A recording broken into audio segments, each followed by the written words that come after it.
నా పేరు ప్రియాంక లోఖండే. నేను ఇందోర్లో ఖజరానా సైల్డ్ రీజెన్సీలో ఉంటాను. ఎంకామ్ పీజీడీసీ చేశాను ఇంకా నేను ఎడ్యుకేషనల్ కన్సల్టెన్సీలో జాబ్ చేస్తాను. డాక్టర్ నాకు ప్రెగ్నెన్సీ సమయంలో డిహెచ్ఈ గురించి చెప్పారు.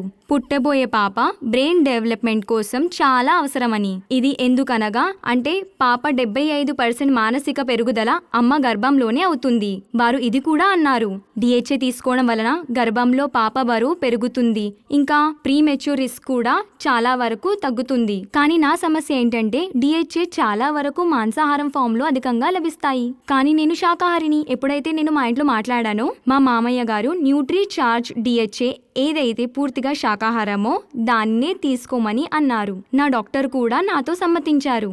ఇంకా నేను వెంటనే రోజు ఒక్క క్యాప్సూల్ న్యూట్రీ చార్జ్ డిహెచ్ఏ వాళ్ళది తీసుకోవడం మొదలుపెట్టాను. నాకు సంతోషంగా ఉంది. న్యూట్రీ చార్జ్ డిహెచ్ఏ తీసుకున్న తర్వాత ఒక అందమైన ఇంకా ఆరోగ్యమైన పాపని జన్మనిచ్చాను. ఇంకా డెలివరీ కూడా ఫుల్ టైం తరువాతే అయ్యింది. ఇంకా దర్శిని యొక్క బరువు 3.2 కిలోగ్రామ్స్ ఉండే. ఇంత హెల్దీ పాపను పొంది మా ఇంట్లో వాళ్ళు ఇంకా నేను చాలా సంతోషంగా ఉన్నాను. నేను ఇప్పటికీ తరచుగా న్యూట్రీ చార్జ్ డిహెచ్ఏ తీసుకుంటున్నాను. ఇంకా అప్పటి వరకు తీసుకుంటాను. ఎప్పటి వరకైతే నేను ఫీడ్ చేస్తాను. ఇది నేను ఎందుకు చేస్తానంటే దీనితో నా పాప దర్శిని చాలా ఇంటెలిజెంట్ అవుతుంది.